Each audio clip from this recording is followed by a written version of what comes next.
Good afternoon, everybody. My name is Patrick Spiro, and I'm the librarian of the American Philosophical Society. And I cannot tell you how excited I have been to host our talk this afternoon. And I should begin with a bit of a confession. My pandemic obsession has been André Michaux. And one of the reasons for that, and I know André Michaux may not be a name familiar to many of you, although I hope after this afternoon's talk, he will not only be familiar with you, but somebody who you want to learn more about. The American Philosophical Society really is ground zero for Michaux studies. We have his journals that you're going to hear about during this talk. We have a number of his letters, original letters, but also an incredible amount of microfilm from France that contains much of Michaux's known correspondence.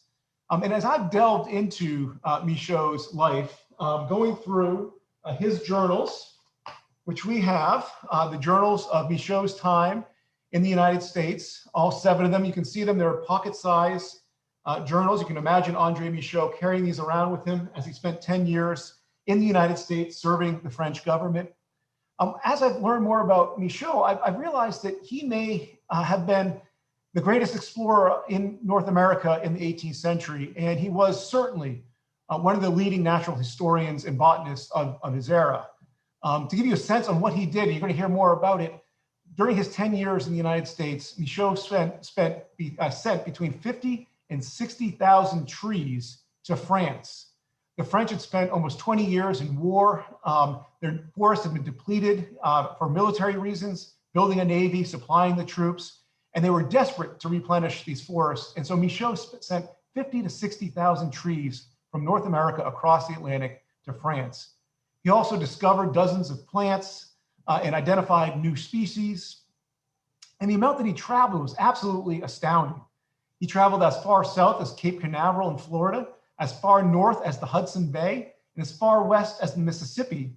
And he also made brief forays to the Bahamas and into New England. I think it's fair to say that he may have traveled more of Eastern North America than any person alive at that time. But in large measure, I think Michaux's name is unknown to us today. And I think there are a couple of reasons for that. First are these journals that we have here are in French. And so there's a language barrier to scholars and researchers. The other is that Michaux was never able to publish many of his findings. And so they too have been sat in an archive waiting for scholars and researchers to rediscover all that Michaux did.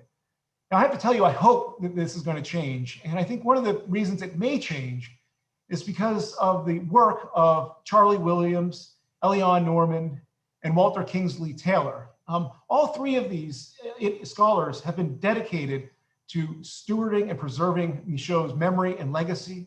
Elion and Walter have written a book on Michaux's time in Florida.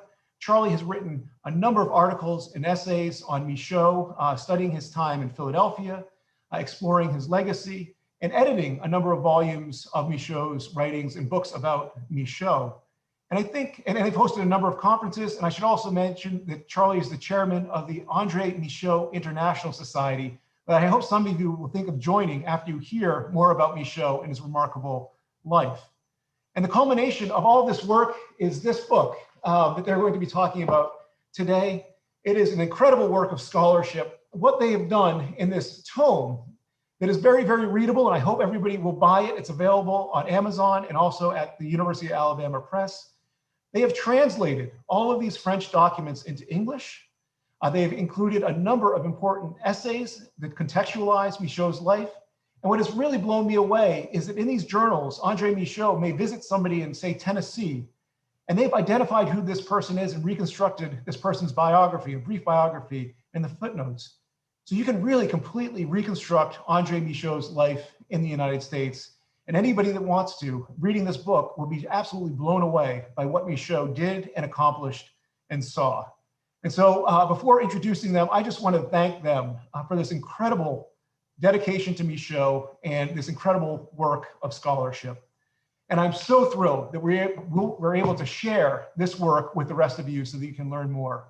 And so with that, I'm going to turn it over to Charlie, who's going to give us a presentation on some of the aspects of Michaux's life. And then we're going to open it up to a Q&A in which we're thrilled to invite and welcome Elion Norman, who will be joining us for that conversation as well.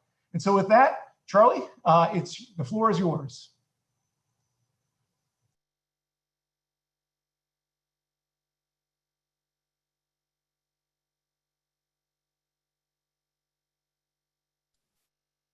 Patrick, thank you very much. I'd like to say, first of all, that 2 days ago, March the 8th, was the 275th anniversary of André Michaux's birth on a royal farm in the Park of Versailles in France. However, Michaux was not an aristocrat. He was the child of a sturdy farm family living and working on the royal estate. Now, today, of course, I'd like to describe our book. I want to introduce my colleagues and our principal helper. This was a 15-year project. And of course, as Patrick has explained, this is the first annotated translation of André Michaux's North American journals. And I'll especially want to share with you the highlights from what I consider to be an absolutely fascinating story out of Michaux, the OCONEE bell, the plant that Asa Gray named Shortia GALACIFOLIA. Now, a little bit of that story appears in the endnotes of our book, but since most of it happened after Michaux's death, this is where you will hear it. There is really not a good book on it. Also, I'll comment upon Michaux's often misunderstood role in that episode during the Washington administration known as the Genet Affair. Change the slide, please. Here you can immediately observe that Michaux was a man who traveled far in his lifetime. I would say actually that he lived his life to the fullest extent possible. A family tragedy led him into the study of botany and the life of a botanical explorer, visiting the Middle East, North America, and several distant islands. He died at the age of 56 on a botanical expedition far from France. Michaux and his French gardener are buried in separate tombs on this hill on the east coast of Madagascar. Those tombs are unmarked, but were located and identified by French botanists, and these photos are courtesy of French botanist Lucile Maclennan, who worked in Madagascar for many years. Next slide. Michaux was the King of France's botanist in North America. He was sent here on an official government mission to study American plants and gather young trees and tree seeds for French forests. Michaux was a witness then to the early years of the United States, and he met that generation we call the Founding Fathers. The founding father that Michaux had the most extensive dealings with was Thomas Jefferson in 1793. And remember, this is a decade before the Louisiana Purchase, when that vast territory was controlled by Spain. Jefferson was the United States Secretary of State and also the vice president of the American Philosophical Society. Jefferson put together a plan to send Michaux on a privately financed exploration sponsored by the Philosophical Society. Michaux was to cross the Mississippi River into Spanish territory, go up the Missouri River, continue over the Rocky Mountains, and on to the Pacific Ocean. The 5 lines on this slide in Jefferson's handwriting are at the beginning of the document he drafted to raise the money from APS members. Washington, Jefferson, John Adams, and James Madison all signed it. They pledged their own funds. It is the only document that all 4 of these first 4 US presidents signed that has survived. And I'm happy to tell you that it is one of the manuscript treasures of the APS. Had Michaux successfully made this journey for Jefferson, we would likely celebrate him rather than Lewis and Clark for transcontinental exploration. But Michaux's journey to the Pacific never really got beyond the planning stage. Instead, he's principally remembered as the author of 2 important botany books and for his large herbarium of plant specimens gathered in America. His major work is his book, Flora Boreala Americana, shown on the left here. It's a descriptive list of the plants of Eastern North America. It's written in Latin for scholars and other educated people of his time. Now, Michaux's special interest was trees, and his son followed in his footsteps, soon publishing the first illustrated book about American trees, the 3-volume North American Sylva that's on the right here. This book is aimed at general audiences and was published in both French and English editions. An annotated translation of all of André Michaux's North American journals had never been done before. Apparently, no one had the skills, enthusiasm, or persistence that they needed. Our book was a team effort. We combined our skills and shared enthusiasm for the botanist Michaux in order to see this project through. On the left here is Walter Taylor. He's Professor Emeritus of Biology at the University of Central Florida in Orlando, author of several books on Florida plants, and co-author with Elian Norman on a comprehensive study of Michaux in Florida. You must read it. He began working on this project with a study of Michaux's herbarium on microfilm. This meant examining over 3,000 plant images using a low-power microscope. Elian Norman, in the center, is Professor Emerita of Biology at Stetson University in DeLand, Florida. She's the author of a scholarly book on the butterfly bushes of the Western Hemisphere. And more central to this project, she was born in France and spoke French at home until she was 21. And actually, Elian's mother brought her and her brother to America as children in 1942 to escape the Nazis. Elian earned her PhD in plant taxonomy from Cornell, the very same year that I graduated from high school. I'm on the right, and I began learning about Michaux during hikes in the North Carolina mountains 50 years ago. My curiosity about him continued during my master's program at Florida State, where my very favorite professor surprised our class one day with a lecture describing her own interest in translating the unknown Michaux journals. I'm happy to say that I have realized her dream. Now, all three of us have studied Michaux for many years, and our new book is the culmination of our research efforts. But as Patrick said, we've also published earlier work on Michaux.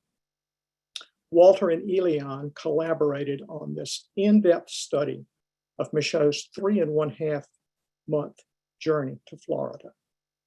And I had published an annotated reprint of the biographical sketch of Michaux's life that had originally been published in 1804, as well as several papers in the journal Castania, including a collaboration with Elian on the plant Shortia. Régis Pluchet is André Michaux's great-great-great-great-grandnephew. He is a retired French journalist, and this is his book on Michaux's travels in the Middle East on the right. His book has not been translated into English. Now, there's an opportunity. Régis is a thorough and careful researcher in French archives, and I want to tell you that he helped us a great deal. When he visited the United States in 2014, Elian and I gave Régis a tour of sites in the Carolinas and East Tennessee that Michaux had visited 2 centuries ago, and introduced him to botanists and to descendants of people that his ancestral uncle had met. This is the cover of our book. We translated all, and there are 9, Patrick, 9 surviving journal notebooks from his French and botanical Latin, which is another thing that complicated this. Elian had to do that.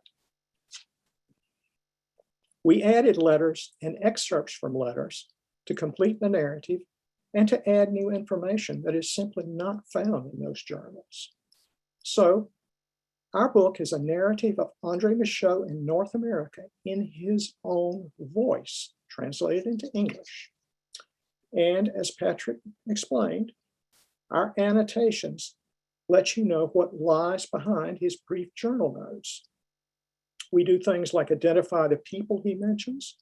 We provide the modern names for the hundreds of plants he encountered, as well as photographs of many of those plants, maps, illustrations of people he knew, and more. Now, here's what manuscript copies of the journal, which is on the left, and a letter on the right actually look like. Each of these documents is his first writing from Charleston.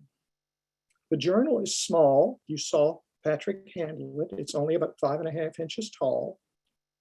And his handwriting, of course, is also small. But it's clear, despite often being written under the most difficult of conditions. I want to tell you that it is not a record of Michaux's inner thoughts, but a record of his concrete experiences.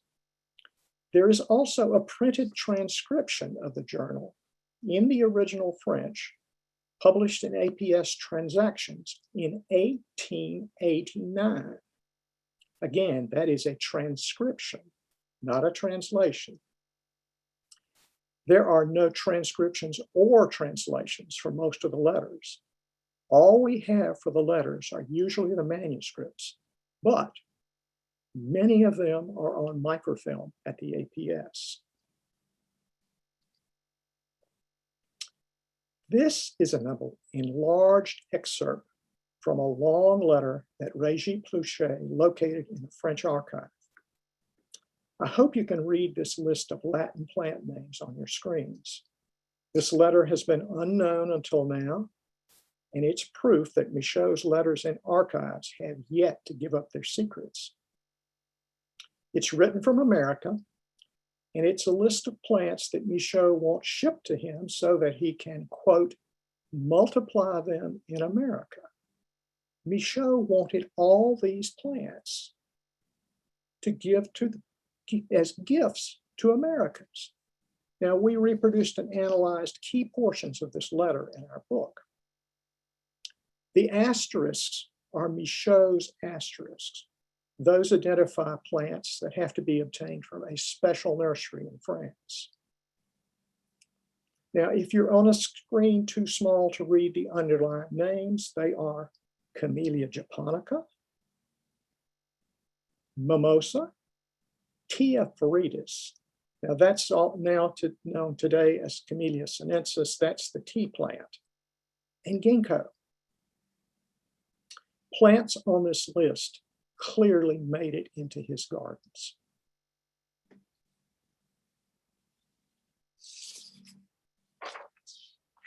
Now I want to review the illustrations on the cover of the book again because it's informative. The upper left is the yellowwood tree, a painting by Henri Redité. This tree has its very own Tennessee state historical marker. It was discovered by Michaux in Tennessee in the first year of Tennessee statehood, 1796.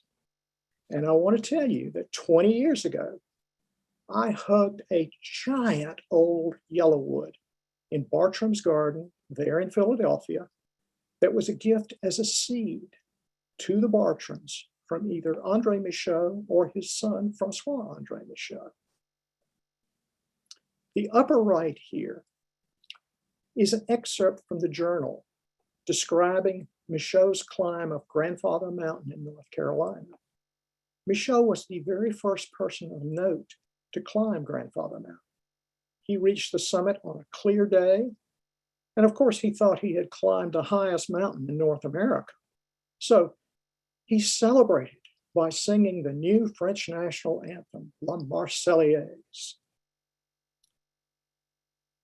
He is remembered there today in the museum and with a North Carolina State Historical Highway marker.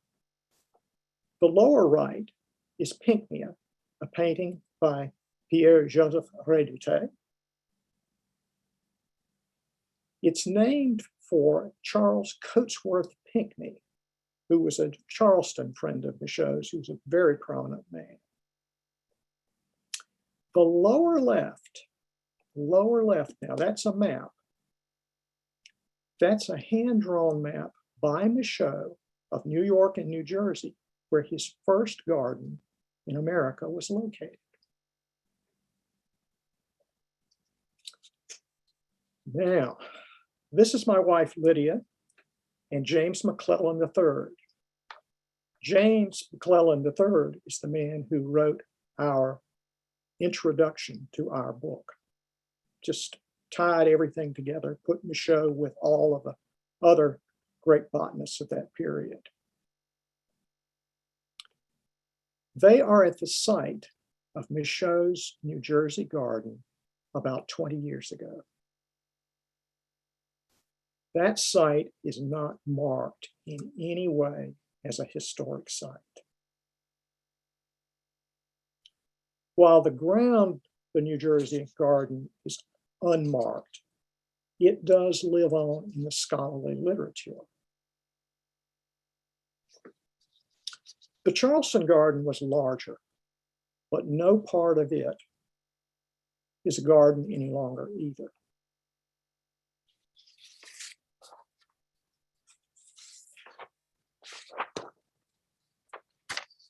What is different, however, is that people of Charleston have cared about the site of this lost garden. Part of the Charleston garden site is now paved beneath an airport runway. But notice here in the lower right, the airport access road is named for Michaud. There's also a South Carolina historical marker on the street identifying the site, and that's Régis Pluchet standing under it. And perhaps best of all in Charleston, you can walk in a garden where Michaud himself walked during his time there. This Camellia Alley is at Middleton Place, where the garden guides even tell visitors about Michaud's interactions with the Middleton family. Moreover, should you fly into or out of that Charleston airport, you pass beneath this large mural celebrating Michaud and his times in Charleston. It's at the entrance to the parking deck.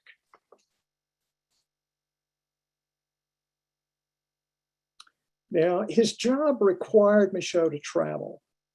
And as Patrick mentioned, he certainly traveled. This map shows you the extent of his travels throughout Eastern North America. And a different colored line represents each year of travel. Travel was incredibly slow and difficult in his era, and yet he managed to visit most of Eastern North America.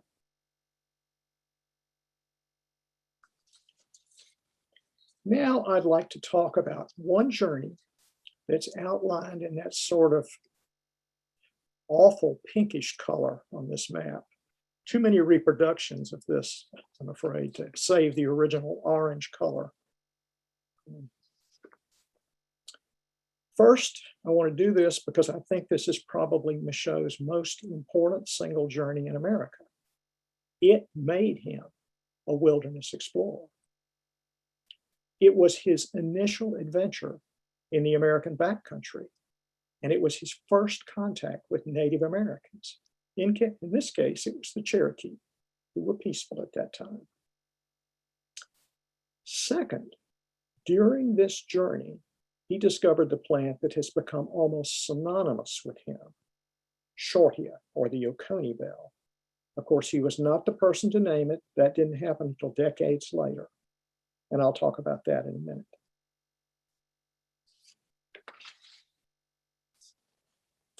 Now, here's a map that highlights the wilderness portion of this 1787 journey. which basically went from modern Clemson, South Carolina, where the university is, up through Cashers and Highlands in North Carolina, and back through Dillard, Georgia to Clemson again. The distance on the ground was about 100 miles. But that is 100 miles through really difficult country. The wilderness portion of this journey pushed Michaux to his physical and mental limits. He was soaking wet, bone weary, and hungry most of the time. And then things got really bad. His Cherokee guides became lost in the wilderness, lost in rugged mountains that we wouldn't want to be lost in even today. It is still a wild, mountainous country, swift rivers, plunging waterfalls, plenty of danger. Michaux reported that he felt extreme fear, but he overcame his fear, showed that determination and persistence that would be his hallmark. In learning from this journey, Michaux became an intrepid explorer of the American wilderness. In the 20th century, the common name OCONEE came into use for Shortia. It's an evergreen ground cover with delicate white flowers and grows in a very small native range in the South Carolina upstate and in North Carolina. But it's been successfully planted as far north as New England. In fact, recently on Asa Gray's grave at Mount Auburn Cemetery in Cambridge. Michaux collected this plant on this first journey, and it is actually responsible for sparking continued interest in him and his work long after his death. Now, here's a bit of a quick overview of the story. I'm only hitting a few of the highlights. It's much better than this. It's been written about in the Journal of the Arnold Arboretum in 1942 and then reprinted, I think, in 1992 by Charles Jenkins. We can get you a bibliography on that. Fascinating story. Harvard botanist Asa Gray was studying Michaux's herbarium in Paris in 1839. He found a single herbarium specimen of this plant in a folder marked Unknown Plants. Somehow, that dried plant specimen captivated him.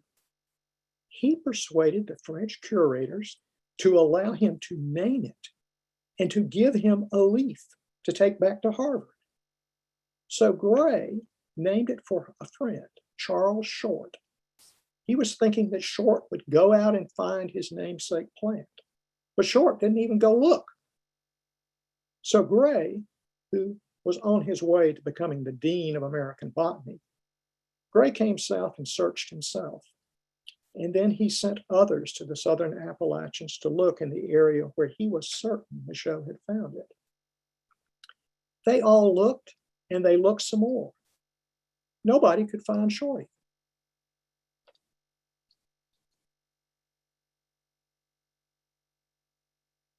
So the plant became known in botanical circles as the lost Shortia. Many botanists didn't believe it really existed, but Gray had that single leaf from Michaux's original specimen, and his belief was unshakable.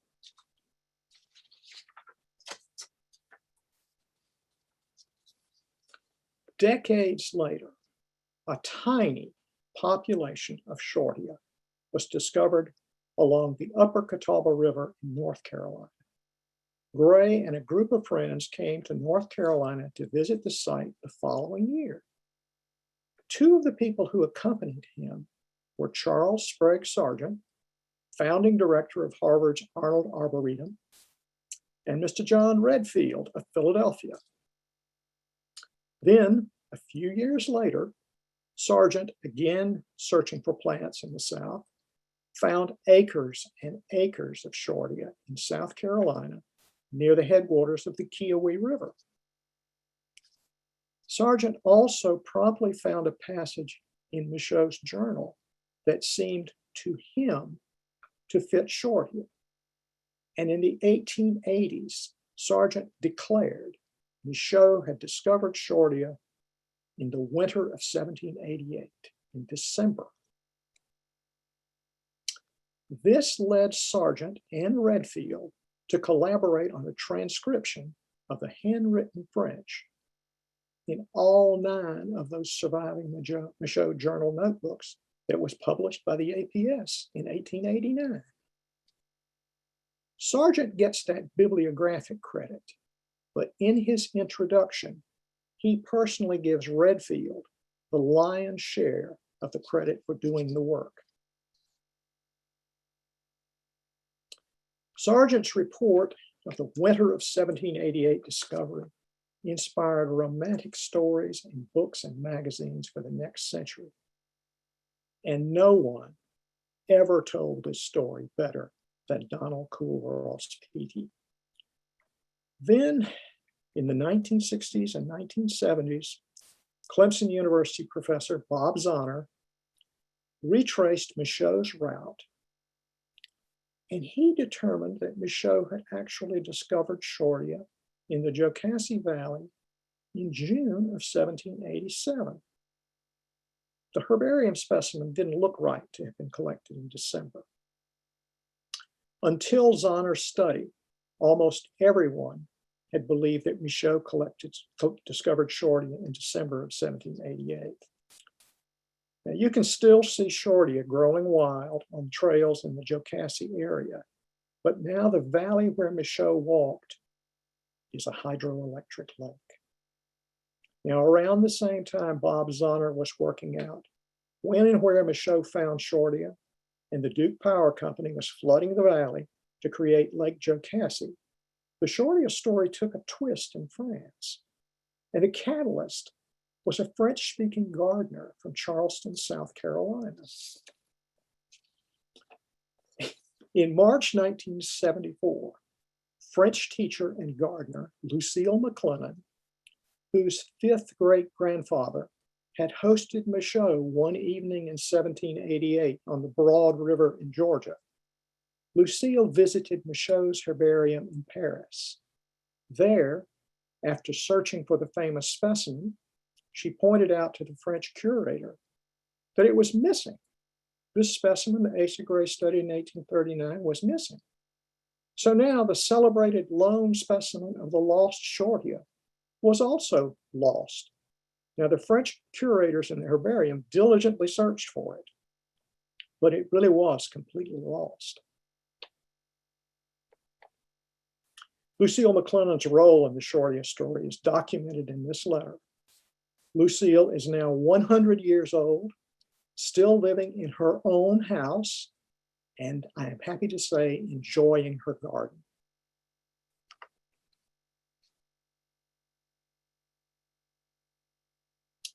So all that remains of Gray's famous specimen is the single leaf he took back to Harvard. But it turns out that Michaux collected more than one Shortia specimen in June of 1787. But nobody had any idea that he had until Régis Pluchet and I visited the Michaux herbarium in Paris together in 2004.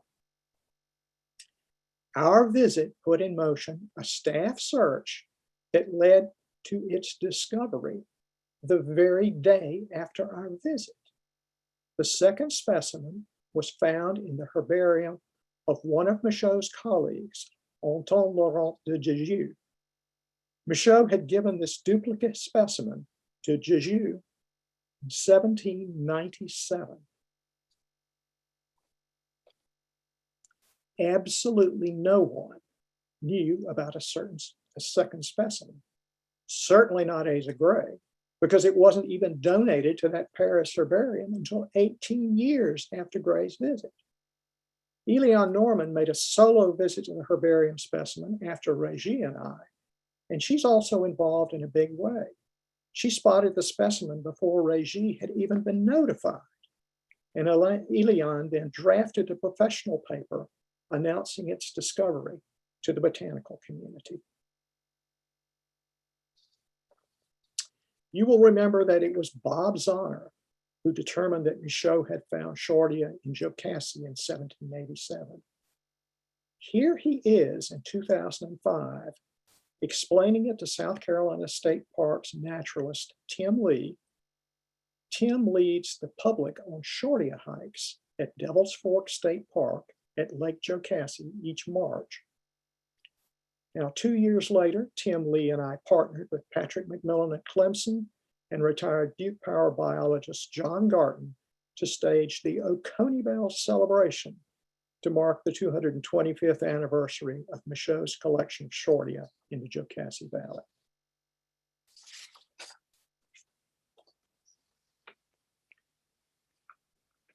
There's another recent development.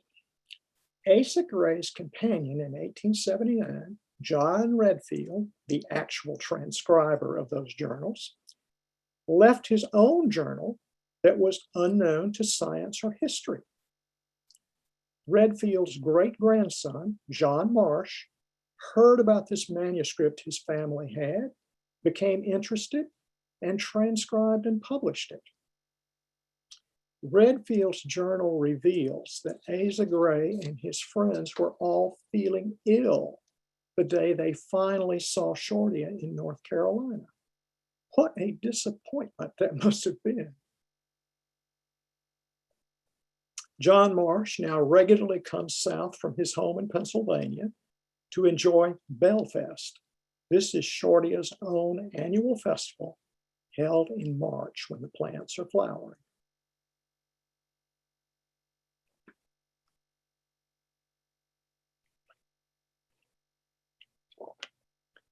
Now I want to change our subject and talk about Michaux's involvement in a 1793 episode remembered in American history as the Genet Affair.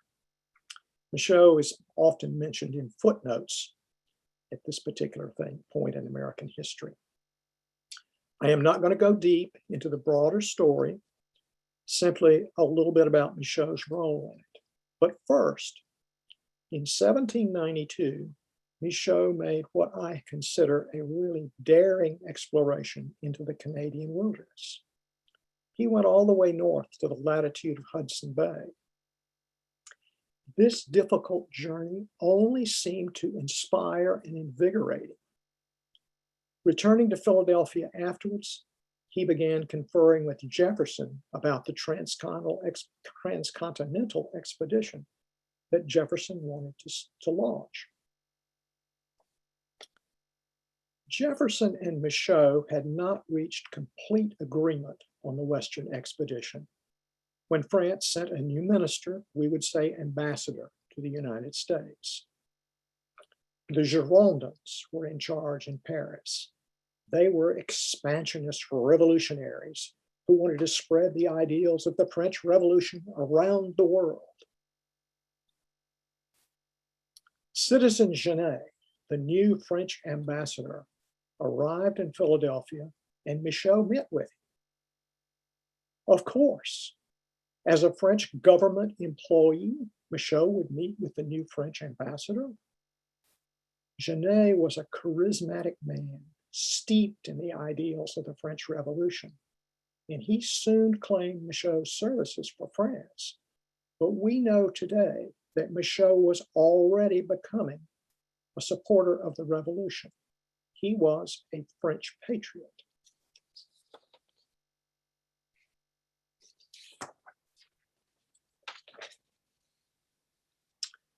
Now, on his desk, when Genet arrived in Philadelphia, he found a proposal from General George Rogers Clark in Kentucky. Clark offered to raise and lead an army of frontier fighters to expel the Spanish from the Mississippi River Valley and New Orleans on behalf of France. France was at war with Spain, and Clark's proposal neatly fit the instructions Genet had been given to spread the French Revolution into the Spanish Empire in America. Spain was also bitterly resented in Kentucky. One reason was that they had closed the Mississippi River and the port of New Orleans to American commerce. And this was very bad for business in Kentucky, but there were other reasons as well. Genet chose Michaux to be his emissary to Clark. At Genet's request, Thomas Jefferson provided Michaux with a carefully worded letter of introduction to the governor of Kentucky. And so did Kentucky Senator James Brown provide him a letter of introduction. So while President Washington and his administration were officially and actually neutral, many Americans were not. France was widely and passionately admired in America. Michaux traveled to Kentucky, not fast enough for some historians, but he attempted to carry out Genet's instructions. But this whole enterprise just came to nothing. The plan's financing was dependent upon the United States making advanced payments on the Revolutionary War debt to France, and this was refused. After all, Alexander Hamilton had the purse strings. Moreover, Genet himself proved so inept in dealing with Washington and his administration that even Jefferson, a great friend of France, soon distanced himself from the new French ambassador. Michaux, meanwhile, in Kentucky, continued faithfully trying to follow Genet's instructions.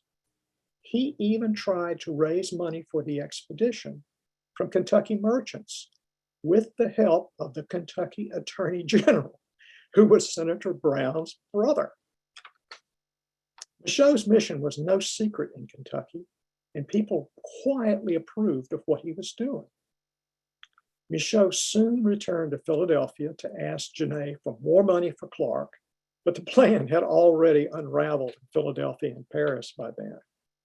Genet's actions seriously damaged US-French relations, and Jefferson himself drafted the US government's request that Genet be recalled as ambassador. In Paris, the Girondins, who had sent Genet, had been overthrown by the far more radical Jacobins. The Jacobins were not interested in starting revolutionary movements outside France. They readily agreed to recall Genet and send a new ambassador. When that new ambassador arrived, he repudiated all of Genet's actions, declaring an end to the Kentucky and Florida military expeditions. Even before then, Michaux had returned to Charleston, and basically he had resumed his botanical activities. Michaux's biographer later said that the mission for Genet did not suit Michaux's peaceful disposition, but he did it out of love for his country. Michaux is remembered as an intrepid botanist explorer, and that is as it should be. Now, I want to close with two illustrations of Michaux's son, François André Michaux, who was identified in his own time with his first initial, F, as F. André Michaux. Confusing? You bet. There are no known illustrations of André Michaux made during his lifetime, but these two paintings of his son have often been mistakenly identified as being paintings of the father. Thank you very much. The people who have helped with this would not fit on many slides, but this is a beginning, and I thank them all. Great. And thank you, Charlie, for that wonderful presentation and for the work that you've done and I'm sure will continue to do. I can tell you we've got a lot of questions coming in, really great questions. And hi, Eliane. Thanks for joining us. And I want to ask as many of those as we can. I know some people have to leave at 2, but I hope you all may be able to be willing to stay on for a few minutes longer to ask a couple more questions if we can. And I thought I might start with actually my own question, which is, I don't know if you could talk a little bit more about the legacy of the Michauds at the APS. Of course, we have the journals, but when François André died, he had no living heirs and donated a large portion, if not the entire estate, to the American Philosophical Society. And that's an endowment that we still continue to steward. And that endowment itself has a fascinating story that Charlie, you, and Eliane have documented. And I don't know if a lot of people know about it. I don't know if you could just quickly tell us a little bit more about this legacy. Well, Henry Savage Jr. in his biography of Michaud covers this in considerable detail. But François André Michaux actually left 2 bequests to North American organizations. But the APS has preserved theirs as a unitary legacy and used it for really valuable purposes. In the 19th century, it helped get the forestry program started in Pennsylvania. A group of lectures at the APS, the Pennsylvania Department of Natural Resources, or whatever it's called. I mean, there is a reason that Gifford Pinchot named that first Pennsylvania state forest for the Michauds, because their money did so much toward preserving the forest. And there have also been a number of projects in the Philadelphia area. I believe there was, if I'm not mistaken, an oak grove in Fairmount Park, which may still be there. I'd love to go see it. I've been to Fairmount Park, but Roy Goodman took me there in the middle of the night and couldn't get to see many trees. But anyway, you got anything to add to that, Eliane? No, not really. Great. I have one, Eliane, that I know you probably can speak to as well as Charlie, and it's a question from Rico Newman. And his question is, did Michaud ever engage with Native Americans to get information on plants, for food, medicine? And I know from what you all written that, relying on indigenous knowledge was a key part of Michaud's success. So I don't know if you could comment a little bit more about that. Yes, indeed. Yes. Well, he did. His book is sprinkled with remedies, which presumably he got from primarily the Indian people that he met throughout his travels. So yeah, there were quite a few remedies. I think I listed about 10 or 12 different remedies for different diseases, one for syphilis and so on, one for cold. Anyhow, they're quite interesting. Yeah, I would like to comment that my mentor at Florida State, Martha Jane K. Zachert, actually, that's how she got involved. She was a librarian at a pharmacy school, and she joined with a man named Walter Lord. She did the research and he did the writing and the presentation, but that's what their paper was on, the Charleston garden and the medicinal uses of plants that Michaud had mentioned in his journal. So that's a very special connection for me. I mean, Martha Jane was just an inspirational teacher. Great. So a question from Robert Malone, and this is something else I know you all would love to talk about more, is did Michaud and William Bartram interact much? And can you describe a little bit more of their relationship and how they might have influenced each other? Oh, yes. I think Michaud visited the Bartrams at least 5 or 6 times during his trips back and forth from Charleston. And of course, Bartram shared with him some of his interesting observations and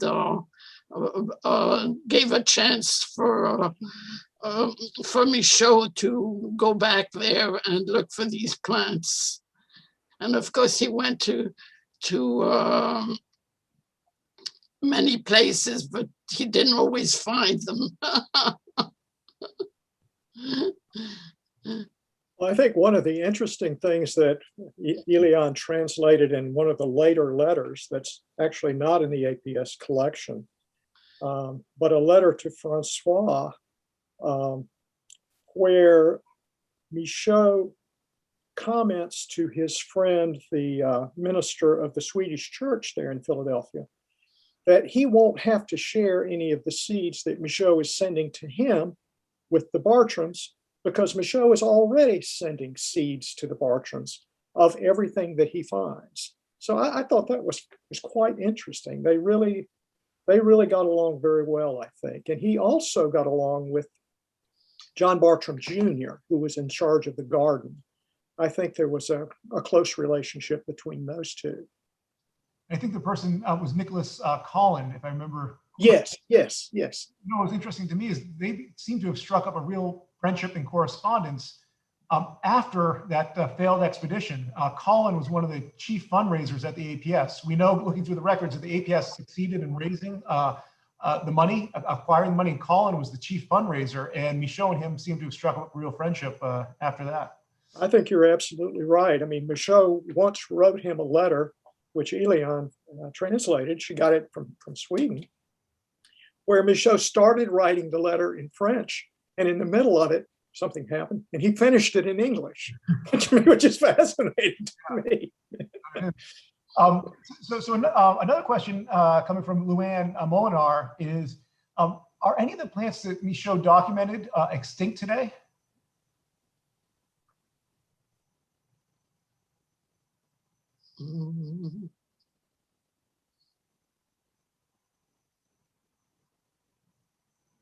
That might just be a good question. We'll have to. Well, of course, Michaux looked for Franklinia, which the Bartrams had discovered. Unfortunately, and that's been documented because people nearby knew that they were looking for this plant. Unfortunately, at the time that they were in the area, Michaux was incapacitated. He had an accident, so he sent his son went with what's his name? John Fraser. Fraser. The English or Scottish botanist Fraser, who is trying to steal stuff from Michaux. The rivalry really does come out, which is fascinating. I was unaware of that completely. I don't think Michaux realized that Fraser was a rival until he had been with him for a while, and then he realized what was going on and wanted nothing to do with him after that. So another big question that I'm sure you all can speak to, which is, Michaux's expedition was kind of a Lewis and Clark before Lewis and Clark. So did that experience have any influence on Jefferson when he revisited this idea with Meriwether Lewis? Was there any lasting legacy?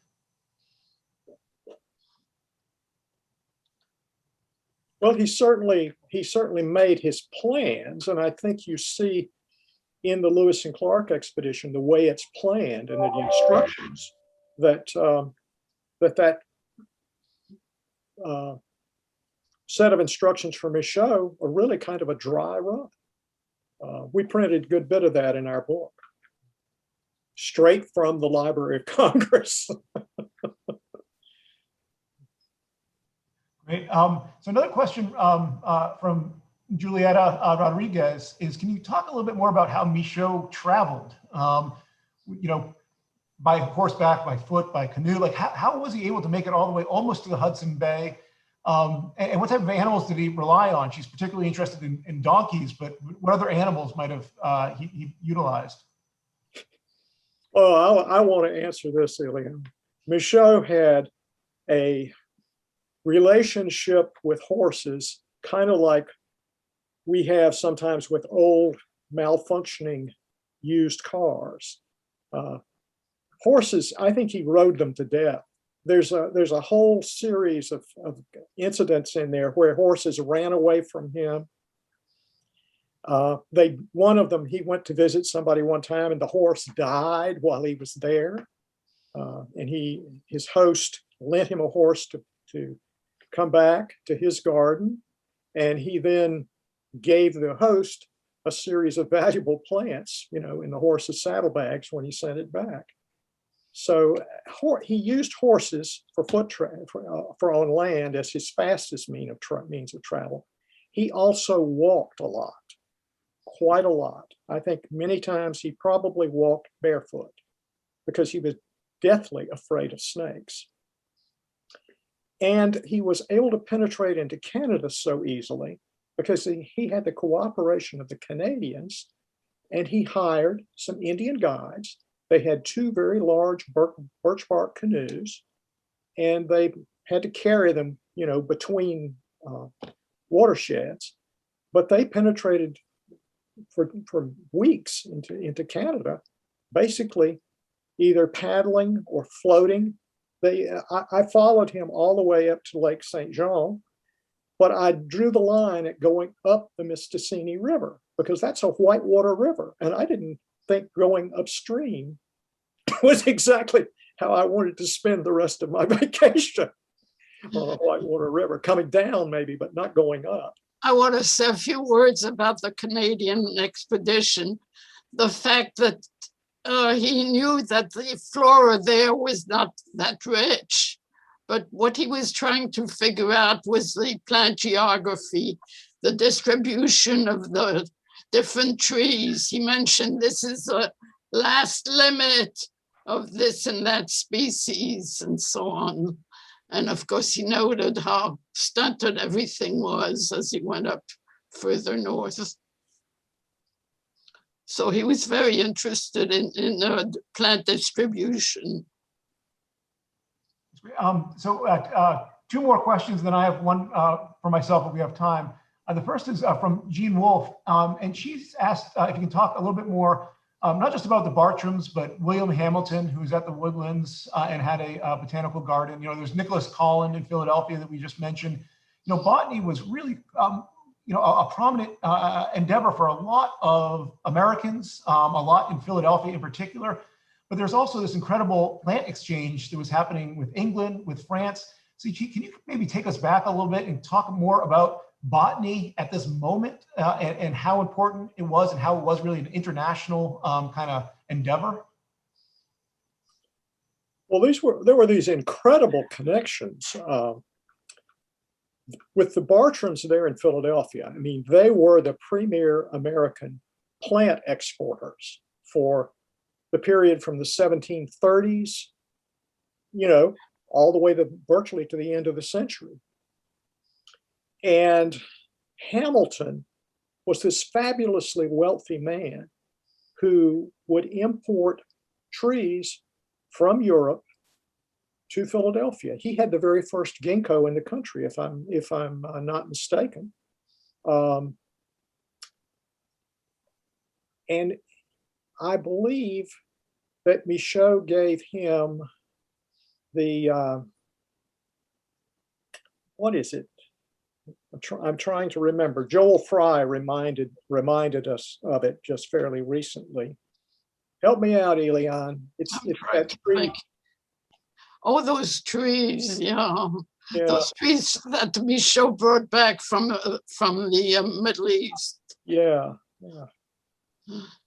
And they were planted right in a column, in two columns, in front of the fancy house that Hamilton had.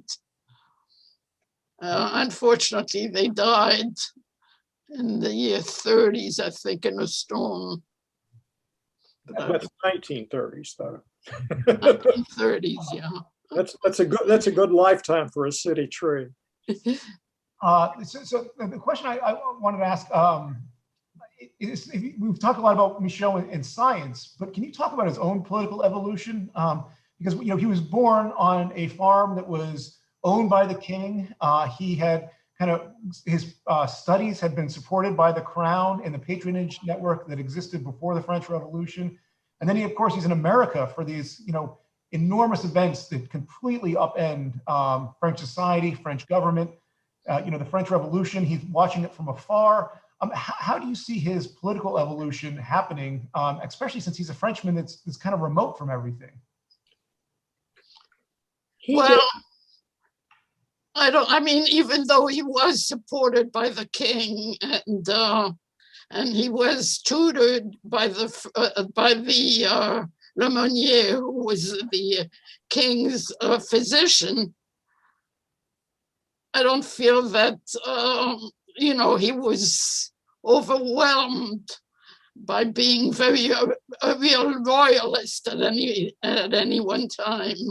So, of course, he says very little about all this in his journal, but he had no problem as soon as the revolution started. He had no problem being for the new revolutionary France that occurred.